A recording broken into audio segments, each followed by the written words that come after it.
For 1,000 years, Sauron was the answer. The Dark Tower, the armies, the ring. Destroy the ring, destroy evil. That is what every fan believes. That is what every film confirms. That is what the entire War of the Ring was fought to prove. But Tolkien wrote something else down. After his death, in his private notes, his unfinished thinking, the parts of the legendarium he never meant to clean up into a story, he left behind a single sentence that makes Sauron look like a shadow of something far older. It goes like this: Morgoth dispersed his power into the very matter of Arda. The whole of Middle-earth was Morgoth's ring. Read that again. Not a tower, not a fortress, not a dark army. The ground. Frodo destroyed the ring. Aragorn took the throne. The Shire healed. And beneath Frodo's feet, in the soil, in the stone, in every river that ever ran through Middle-earth, Morgoth's will, untouched. The Fellowship didn't destroy evil. They destroyed a shadow. Shadows don't have their own life. They belong to something that never left. Almost every fan makes the same mistake. They think Morgoth is just a bigger Sauron, more power, larger armies, darker throne. He isn't. Sauron wants control. Morgoth wants annihilation. Sauron is a tyrant. Morgoth is something closer to a law of physics gone wrong. In the Ainulindale, Tolkien's creation myth, the opening pages of the Silmarillion, when Eru reveals the vision of the world to the Ainur, Morgoth was already there, already corrupting it, before a single mountain existed, before a single tree grew, before anything with a name had drawn breath.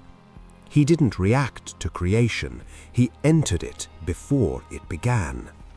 Think of it this way: Sauron built Barad-dûr, a tower you can see, a fortress you can siege, a power you can name and fight and destroy. Morgoth built nothing. He became the architecture. He became the stone the tower stands on. And when the Valar finally defeated him, when the armies of the West broke Angband at the end of the First Age, when Morgoth was chained and cast through the door of night into the void beyond the world, his will did not go with him. It couldn't, because Morgoth was never a general who lost a battle. He was a process, and the process was already complete. Every stone in Middle-earth, every river, every body that ever breathed above it. Picture the earliest maps of Arda, before men, before elves, before anything with a name. The corruption was already there, already running through it like a fault line beneath still water. Tolkien wrote it plainly. Only Eru, God himself, could repair the damage. Not a hero, not a ring, not a king. God himself. And God did not come. When men first awoke in Middle-earth, Morgoth was already there, before any elf found them, before anyone could warn them, before they had words for what the dark meant, or any name for what they feared inside it, and the fear was already in them. Not taught, not chosen, inherited, pressed into them before they understood what darkness was. Tolkien describes night in Valinor as peaceful, a time of rest, a time to watch the stars of Varda, a silence that carried no weight. But in Middle-earth, night became something else entirely. Tolkien describes it not as rest, but as dread, an uneasy vigil, a haunted sleep, a fear without shape that leaned toward death.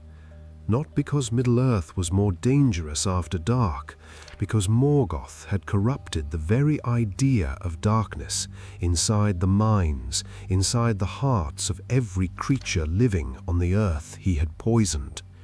And that fear compounded, generation to generation, until it became indistinguishable from human nature itself, until men could no longer tell whether the dread they felt at nightfall was their own or his.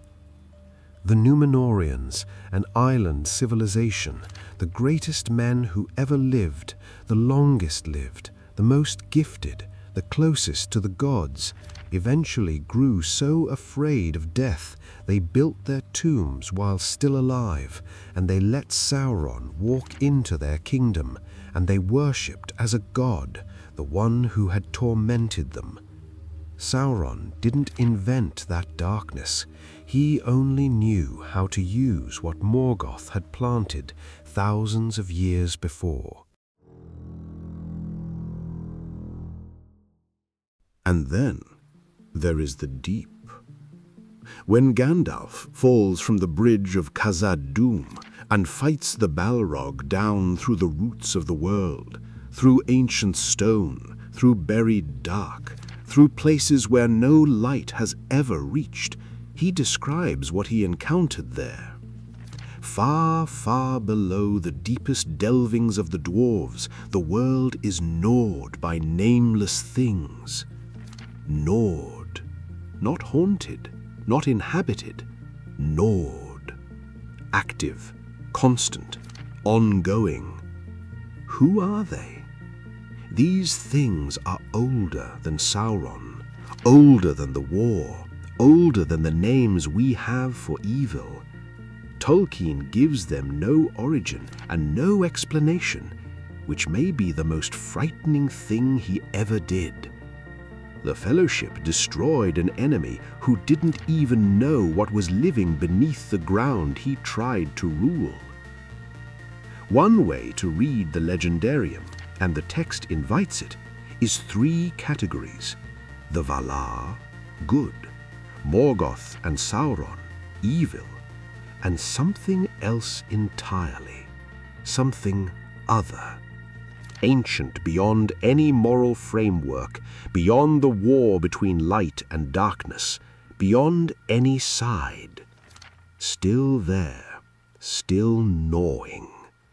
The Fellowship never reached them. No one did. No one could.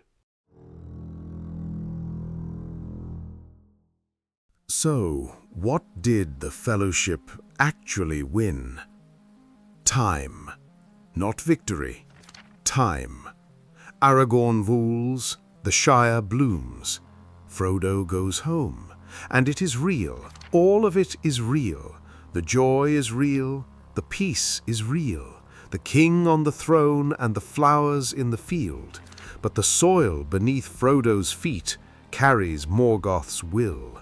The fear every man feels when the light fails is his inheritance. And beneath the roots of the world, something without a name is still chewing. Right now. Tolkien knew exactly what he was doing.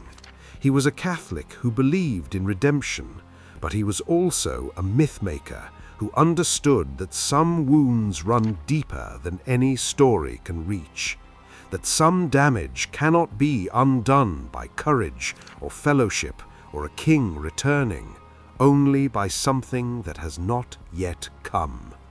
He didn't write a story about winning. He wrote a story about breathing between darknesses. And that is why his heroes feel real. Not because they win, because they win knowing it will never be enough. And they go anyway.